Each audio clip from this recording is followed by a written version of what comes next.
네, CBS 라디오 박정현 판승부. 네, 여론 분석과 성대모사의 황금빛 시사 이슈의 맥을 짚어보는 시간 배추 한 판입니다. 자, 오늘도 함께 하셨어요. 배종찬 인사이트K 연구소장님, 어서 오십시오. 안녕하십니까. 추모 배추 배추도사 배종찬입니다. 예, 네. 오늘 또 특별한 날이기 때문에 10년이 지났죠. 10주년. 네, 네, 여전히 우리는 10주기. 예. 안전 또 팽목항 주변을 불고 있는 그 바람을 또 메시지를 잊지 말아야 되겠습니다. 예. 자, 그리고 우리 이상민 크리에이터 어서 오십시오. 네, 이상민입니다. 예. 네. 예, 오늘은 좀 다소 네. 웃음기를 좀 뺀 모습. 네. 예, 알겠습니다.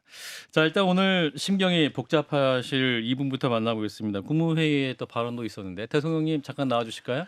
안녕하십니까, 윤석열입니다. 오늘은 우선 세월호 10주기입니다. 10년이 지났지만은 2014년 4월 16일 그날의 상황이 지금도 눈에 선합니다. 유족 여러분께 다시 한번 심심한 위로의 뜻을 전해드립니다. 그리고 아무리 국정 방향이 오라도 국민이 변화를 느끼지 못하면은 정부의 역할을 다하지 못한 겁니다. 저부터 민심을 경청하겠습니다. 서정욱 변호사님, 대본 보지 마시고 저 좀 많이 도와주십시오. 많이 힘듭니다. 예? 사랑의 회초리라도 좀 들어주세요. 비공개회 때 제가 얘기하지 않았어요. 나 참 이거 어쨌든 그렇습니다. 정부가 더 열심히 노력하겠습니다. 네. 예, 서 변호사님이 고기는 끄떡이셨습니다. 예. 요즘 유튜브 잘 나간다고 너무하는 거 아닙니까? 도와주세요. 자, 오늘 아무래도 대통령의 국무회의 메시지에 이제 눈길이 쏠리기도 했습니다. 이제 보는 시각에 따라 평가가 엇갈리는 것 같은데요. 자, 일단 우리 배 소장님은 오늘 대통령 국무회의 발언, 또 오후에 추가적으로 네. 대통령실에서 비공개였기 때문에 대통령의 발언 무엇이 있었니 추가로 또 입장도 밝혔습니다. 뭐 비공개도 되고 윤석열 대통령이 이번 총선 패배에 대한 절절한 인식을 하는 것만은 분명해 보입니다. 예. 뭐 그렇지 않으면 그것이 오히려 이상할 테고요. 근데 이제 중요한 것은 이제 국민들의 기대치가 있을 것 같습니다. 물론 뭐 단번에 지금 총선 며칠 지나지 않아서 아주 구체적으로 어떤 내용들이 나올 수는 없지만 예. 중요한 건 이제 시의성과 내용입니다. 그러니까 항상 우리가 얘기하는 게 정치적인 변화는 타이밍과 또 내용이거든요. 그러니까 타이밍상으로는 적어도 더 늦추지 않고 오늘 이제 대통령 입장이 밝혀진 것은 좋게 평가를 할 수 있습니다만 결과적으로는 내용인 것 같아요. 어떤 내용으로 윤석열 대통령이 구체적으로 제시하고 그것도 뚜벅뚜벅 실천해가는 그래서 국민들이 기대하는 것은 그것이거든요. 야당도 마찬가지입니다. 윤석열 대통령이 국민을 위한 모습으로 달라졌다. 국민을 향해 달려가고 있다. 그것을 원하는데 이제 그 부분은 만약에 오늘 시간이 없어서 충분히 제시되지 않았다면 너무 늦지 않게 제시될 필요가 있어 보입니다. 예, 오늘 대통령의 발언 내용이 좀 전해지고 있습니다. 서 변호사님 어떻게 들으셨어요? 저는 상당히 긍정적으로 평가합니다. 예. 왜 그러냐면 이제 뭐 국민이라는 이제 개념은 좀 추상적인데 민주당을 지지하는 50% 국민도 있고 그다음에 국민의힘을 찍은 45% 국민이 있습니다. 대통령은 이제 모든 국민을 보고 가야 되고 예. 실제 국민의힘을 찍은 45% 국민은 대통령이 백기토항을 하거나 이런 걸 원하지 않습니다. 그리고 이제 그 정책 방향이 근본적인 백지화나 전환도 원하지 않습니다. 예. 아마 큰 방향은 그대로 이제 옳다, 그대로 추진하시되 좀 더 이제 그 실천 과정에 있어서 더 세밀하게 살피면서 경청하는 낮은 소통 이걸 원하는 의견이 자유 우파 쪽에서는 상당히 많아요. 예. 따라서 이제 그 대통령 입장에서는 양쪽을 다 이제 그 충족을 시켜줘야 되기 때문에 어느 한쪽만 기울어 쓰게 할 수는 없잖아요. 이런 이제 고민 끝에 논제는 이번에 그 담하다. 그래서 이제 그 겸허하게 반성하되 근본적으로 이제 정책을 바꾸진 않고 예. 그대로 추진한다. 이런 게 논 걸로 보입니다. 예. 장 변호사님은 대단히 실망했습니다. 실망했다. 네, 어제 한 보수 종편 메인 뉴스에서 국무회의에서 입장 표명을 하는 것 같고 상당히 강도 높게 비판했습니다. 불치병이란 표현까지 쓰고요. 물론 중국 고전을 인용해서 했지만 예. 그 이후에 굉장히 강도 높은 비판을 하더라고요. 형식부터 이건 소통을 담아내는 도구가 아니었던 거죠. 오늘 대통령의 전문 대단히 주의 깊게 봤습니다. 예. 그럼에도 불구하고 전향적인 입장은 대통령의 육성을 통해서 나올 수 있었기 때문인데요. 이 말이 다 이런 식이에요. 우리는 정말 최선을 다했지만 국민들이 잘 몰라준다는 취지. 우린 정말 물가를 잡기 위해서 애썼지만 국민 체감에는 이르지 못했다는 부분. 국민들이 제대로 그 어떤 국정 운영의 노고를 몰라준다는 것인지 방점이 국정 운영을 잘하고 있다는 거에 맞춰진 것인지 대단히 지금 총선 패배에 대해서 전환점을 모색하는 하나의 기회를 또 이렇게 놓치는구나라는 생각이 들었고요. 예. 저는 왜 또 이런 생각을 하냐면 제가 국민의힘에 당직을 가지신 분이랑 이 건으로 이야기를 나눌 기회가 있었어요. 예. 거기서도 상당히 실망감을 나타내더라고요. 음. 당에 어려움을 준 대통령이 뭔가 쇄신 혁신을 보여줄 거라는 기대가 민주당보다 국민의힘 내에서 훨씬 컸지 않겠습니까? 그런데 대단히 실망하더라고요. 그래도 이제 오후에 3시 30분 이후에 또 추가로 이 대통령실에서 밝힌 입장을 보면 국민의 뜻을 잘 받들지 못해 죄송하다. 영수회담 질문에 대해서는 국민을 위해서 못할 게 뭐가 있냐. 최소한의 물리적 시간이 필요하다. 그러니까 이재명 대표와의 회담에도 연락이 있다. 이런 입장이 나왔기 때문에 그래도 대통령이 좀 변할 수 있겠다. 이런 예상도 할 수 있지 않겠습니까? 그렇죠. 소장님? 근데 이제 거듭 말씀드립니다만 뭐 윤석열 대통령이 국민을 위해서 뭐 의료 개혁도 하겠다. 그게 뭐 윤석열 대통령 나를 위해서 하는 거다라는 어떤 대통령의 의지는 전혀 아니겠죠. 예. 그럼 그 의지가 중요하고 국민을 위해서 뭐 소통 못할 게 뭐가 있냐. 그렇다면 결국 원하는 것은 그건 것 같아요. 제가 항상 드리는 말씀이 대통령의 지지율이 15%더 올라가려면 그래야 여소야대 국면에서 국정 운영이 마비되지 않을 수가 있는 것이거든요. 예. 그러면 대통령의 will, WILL 의지는 좋다 이거예요. 근데 문제는 뭐냐면 커뮤니케이션입니다. 예. 그러니까 영수회담 못할 게 뭐 있냐가 아니라 총선 끝났으니까 아예 대통령이 선제적으로 더 전화를 하는 겁니다. 이재명 대표한테 많이 지금 민생 현안들이 많은데 21대 22대 국회에 매우 중요하다. 이재명 대표가 많이 도와달라. 민생만은 외면하지 말자. 그러니까 저는 오바마 전략이 좋은 것 같아요. 오바마가 공화당 의원들을 막 질리게 만듭니다. 하도 소통을 해버리니까. 예. 그러니까 햄버거 싸가지고 막 피하려고 하는데 맛있는 거 싸잖아요. 패티 2개 넣었어요. 이러면서 만나잖아요. 안 만날 수가 없는 오바마가 거예요. 그랬습니까? 그러니까 이제 선제적으로 그렇기 때문에 오바마 케어가 가능한 것이거든요. 저는 마지막은 뭐냐. 결국은 솔루션입니다. 그러니까 이제 이 보수 언론의 뭐 간판격인 이 농객하면은 김대중 주필이 있습니다. 조선일보. 그분이 하는 이야기가 결국 국민들한테 무능하다는 소리 들으면 안 된다. 그러면 해결책이 나와야 돼요. 지지고 볶고 싸우더라도 예. 해결책이 딱 나와서 성과가 나와서 봐라. 밤을 새든 아니면 낮에 하루 종일 놀든 간에 예. 수학 점수 100점을 받아오는 거예요. 그럼 예. 부모님이 야 감탄사가 나오죠. 정치는 무릇 감탄사가 나오게 만들어야 됩니다. 이게 돼야 되죠. 긍정적이든 부정적이든 뭔가 긍정적으로. 긍정적인 반응이 긍정적으로 무릎을 탁 치면서 나오게. 역시 대단하다.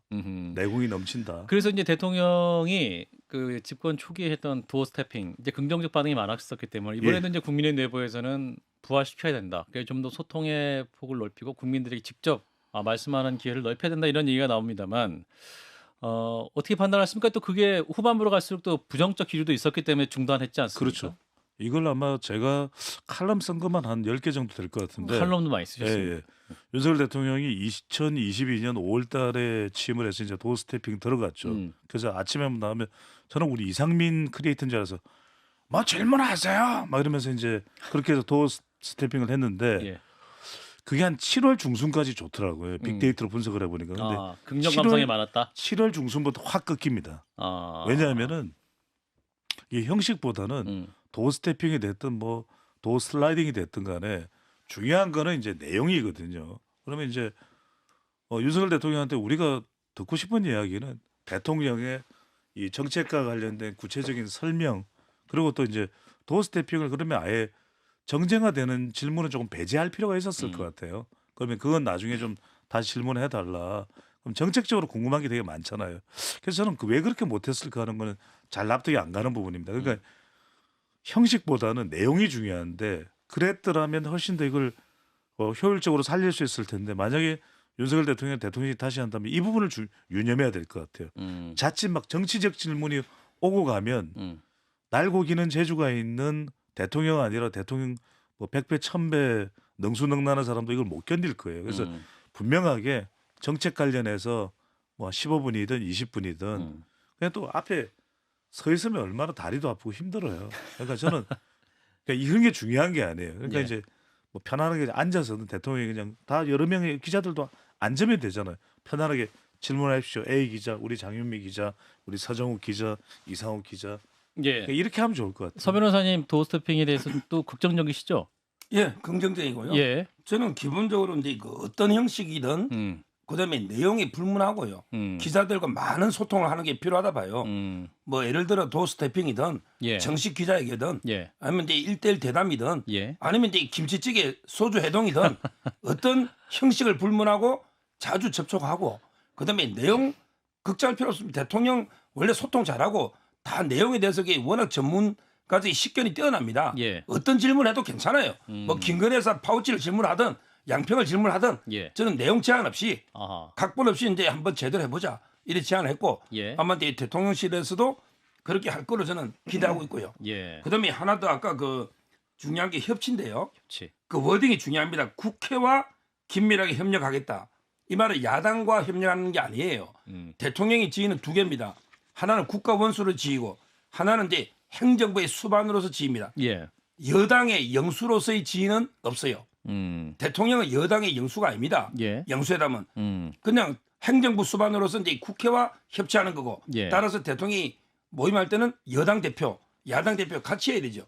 그래서 여당의 지도부가 개편되면 예. 아마 이제 그 전체적으로 국회와 소통한다 이래 보면 돼요. 그렇군요. 그러면은 서 변호사님 보시기에는 대통령이 이재명 대표와의 1대1 영수회담은 하지 않을 것이다. 그건 안 맞잖아요. 안 법적 맞다? 지위가 여당의 영수로서 지위가 없다니까요. 시험에 예. 시험 문제 논다면 그건 이게 오답이에요. 그래서 저는 여당의 지도부가 개편돼가 당 대표가 놀 거 아니에요. 아. 누구든지 그 여야 대표 함께 만나는 함께. 모양은 됐나? 만나는 게 그게 저는 맞다고 봐요. 아, 장 변호사님. 그런 주석을 들으니까 음. 이 정부 정말 어떡하나 이런 생각이 솔직히 음. 듭니다. 야당과 협치하겠다는 뜻으로 국민들은 이해했을 거예요. 그걸 의도했을 수도 있습니다. 예. 그런데 뭐 최소한의 물리적 시간이 필요하다. 야당 대표를 만나는데 그 물리적 시간이 무슨 시간입니까? 지금 총선의 결과는요. 야당 대표 만나라는 거예요. 5년 집권 내내 여서야대 국면에서 국정운영 펴는 대통령 유례가 없습니다. 내각제 같았으면 정권 교체가 된 거예요. 그런데 야당 대표를 만나지 않고 협치를 이야기한다. 이게 모순 아닙니까? 영수회담이기 때문에 뭐 여당 대표가 나오기 전까지는 만날 수 없다. 이게 논리인가요? 이게 국민 설득이 가능합니까? 저는 이런 기조로라면요. 이미 국민들이 한번 정말 몽둥이를 든 거예요. 예. 이후에는 뭘 드실지 모를 거라고 생각합니다. 사실은 뭐 이게 시험 문제 푸는 게 아니고 어떤 대통령의 정치력을 통해서 1대1 딱 만나면 오히려 이재명 대표보다는 대통령의 인기가 더 올라갈 수 있지 않을까요? 배 소장님 어떻게 판단하세요? 그럼요. 중요한 것은 이제 제가 그래서 계속해서 말씀드리는 게 제가 뭐 언제까지 이야기해야 되나요? 15% 올리는 전략을 수도 없이 이야기해가지고 예. 이제는 뭘 더 이상 어떻게 이야기를 해요? 제가 5년 전에 썼던 뭐 글까지 다 끄집어낼 수는 없는 것이고 예. 그래서 누구든 알 겁니다. 그걸 뭐 대통령실에 날고 기는 탁월한 역량을 가지고 있는 스태프들이 모를 리는 없을 테고 예. 그냥 받아들여서 실천을 하면 되는 거죠. 그게 중요한 것이고 그러니까 국민들이라는 것은 그 과정을 보는 것이거든요. 예. 결과도 중요합니다. 뭐 잘 돼서 결과가 좋으면 좋겠지만 우리나라가 처하고 있는 외부적 환경이라는 굉장히 민감한 거잖아요. 뭐 이란 이스라엘 전쟁도 있고 하지만 그 과정에서 대통령이 최선을 다하는 그 모습을 어떤 식으로든 국민들이 원하는 기대의 방향대로 보여주는 것이 제일 핵심일 것 같습니다. 예, 오늘 대통령 국무회의 발언을 들은 상황에서 이분이 또 바로 반응을 보였습니다. 조국혁신당의 조국 대표님 나와주실까요? 혹시나 했는데 역시납니다. 대통령은 정말 최선을 다해 열심히 잘했는데 국민이 체감을 못한 게 문제라고 하네요. 아이구야 몰라 봬서 죄송합니다. 이상입니다. 예. 자, 이제 그 대통령의 총선 참패에 대한 인식 과연 얼마나만큼 이제 위기 의식을 느끼고 있는 것인지 이 부분에 대한 진단도 필요할 것 같은데, 근데 이제 국민의힘 일각에서는 이제 부산 남구의 박수영 의원이 참패는 했지만 4년 전보다 의석수는 좀 늘었고 정당별 총 득표율 격차는 5.4%로 줄었다. 그러니까 이 뚜벅뚜벅 전략 또는 가랑비 전략으로 가면 3%만 가져오면 대선에 이길 수 있다. 이런 또 진단이 나왔기 때문에 어떤 그 용산의 인식 자체도 뭔가 이거 정말 큰일 났다보다는 졌지만 잘 싸웠다? 뭐 이 정도 인식이 아닌가라는 해석도 있습니다. 네. 근데 뭐 위로적 해석은 또 할 수 있다고 봅니다. 예. 이것 자체가 잘못됐다고 생각이 들지는 않는데 그렇다면 이것에 이어서 나올 수 있는 전망은 철저하게 아전 인수식 해석이 나올 수밖에 없겠죠. 그래 민주당이 뭐 이번에 뭐 소선거구제니까 득표차는 크게 나지 않았는데 의석 다 썰어갔잖아. 예. 또 변해. 민심은 변할 거야. 이재명 대표 봐. 재판 받잖아. 그리고 또 조국 대표랑 치열한 경쟁하다가 서로 치고받고 서로 뭐 망하겠지? 그럼 우리 쪽이야. 예. 이번에 부산 민심 봤잖아. 결국 전재수밖에 안 되잖아. 그 뭐 다른 사람 돼 안 되잖아. 그러니까 결국 민심은 우리 쪽이야.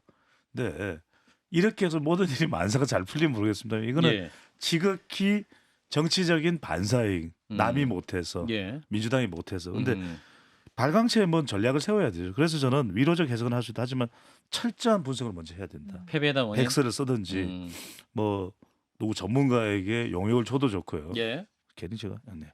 그다음에 이제 치열한 변화, 차별할 정도의 변화가 있어야 되겠죠. 그래서 누가 봤을 때는 피가 철철 흘릴 정도의 혁신. 변화를 했다. 그러면 국민 마음은 그냥 따라갑니다. 어떤 이야기 안 해도 침묵하고 있고 심지어는 뭐 선거 때 온갖 몸부림을 안 쳐도 국민들 눈에 볼 때는 아이고 저 사람 찍어줄 수밖에 없네. 이렇게 반응하기 마련인 거죠. 예. 자, 이런 가운데 수도권에서 생활한 당선자들은 또 다른 의견일 수 있을 것 같습니다. 일단은 이분 입장은 궁금하네요. 자, 안철수 의원님 나와주실까요? 우선 그 일기예보가 엉망입니다. 분명히 그 4월 10일 전에는 바람이 분당해서 그 봄바람인 줄 알았는데요. 광풍이 불었습니다. 죽다 살아났어요. 아무 말도 못하게 하더니 결국 이 사달이 난 거 아닙니까? 이제 그 누구도 제 마우스를 막을 수가 없습니다. 저는 최상병 특검도 찬성입니다. 저 안철수 정말 이제는 조치해야 된다고 생각합니다. 조치의 반대말 싫지. 안 의원님 그런데 안 의원님이 응석바지라고 했던 이준석 대표도 멀지 않은 곳에 극적인 당선이 됐네요. 이준석 얘기는 받지 않겠습니다. 어쨌든 조치를 해야 됩니다. 이대로는 안 됩니다. 물론 전당대회 나간다는 말도 아닙니다. 예, 거기에 대한 구체적 입장 안 나왔긴 하고. 자, 원외 인사 중에 이분도 계속 좀 목소리 비판 수위를 굉장히 총선 이후에 높이고 계신 분이시죠. 자, 홍준표 시장님 잠깐 나와주시죠. 이게 어떻게 된 겁니까? 선거는 당이 주도해서 치르는 겁니다. 내가 누누이 한동훈이는 안 된다 얘기했는데 결국 황교안이 저런 말아먹어 버렸어요. 어디 방자하게 자기 당대표를 운운하고 있어. 화환놀이 쉐이칸놀이는 한 번으로 족하다고 봅니다. 조용히 본인에게 다가올 턱검이나 준비하세요. 예. 참. 우리 시장님 굉장히 지금 총선 이후에 어떤 당의 패배에 대해서 아쉬운 마음이 있으신 것 같아서 SNS에 글을 많이 올리시고 있는데 또 썼다가 삭제하는 경우도 있으신 것 같은데 그건 내랑 페이스북 친구예요. 그거 자꾸 이렇게 쳐다보고만 말이야. 팔로잉을 하고 있어요. 자꾸 김경률이 같은 얼치기 좌파 같은 질문 그만하고. 예. 이분이 나오셨네. 홍 시장님 감사합니다. 저 소나무당의 송영길입니다. 송영길을 석방하라. 그 이제 풀어줍시다. 아니 근데 죽을 째줬어요. 홍 시장님 참. 그래도 한동훈 전 위원장이 인기가 있으니까 셀카를 찍는 거 아니겠습니까? 질투하시는 겁니까? 내도 대구에서는 인기 스타예요. 네. 그렇게 하지 마세요.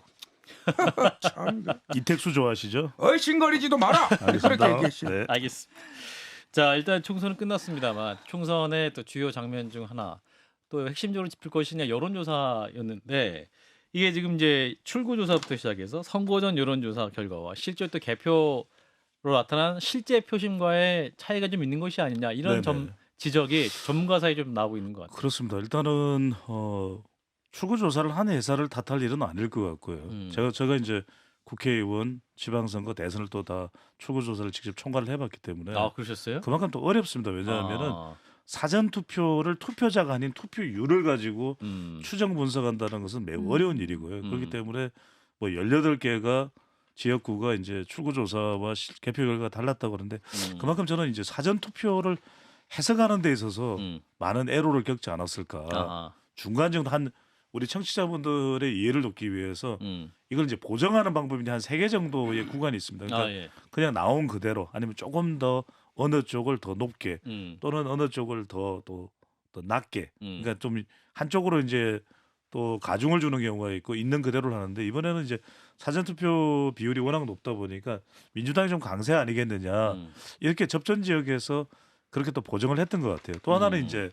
여러분들이 궁금해할 수 있는데 이게 선거 출구 조사를 한 회사가 각 방송 3사에 보내주는 데이터는 동일합니다. 근데 예. 이제 방송사마다 또 따로 그것을 분석하는 전문가 집단이 또 따로 있어요. 전문가가. 그래서 각 방송사마다 이번에 달랐던 거예요. 아하. 그러다 보니까 어느 방송사는 뭐 국민의힘을 아주 좀 낮게 책정한 거 아니냐.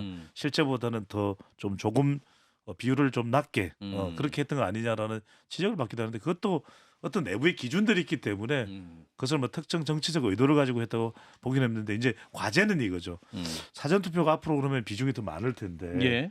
이걸 출구 조사를 허용해 주기는 매우 어렵습니다. 왜 대혼란이 일어날 거예요. 사전 투표의 경우에. 그게 만약에 결과가 새어 나가거나 할 경우에 그래서 이것을 좀 더 극도로 좀 이 치밀하게 사전 투표의 투표율을 가지고 투표자의 투표의 또 성향까지도 파악해내는 그런 기법이 좀 곧 도입될 걸로 그렇게 보입니다.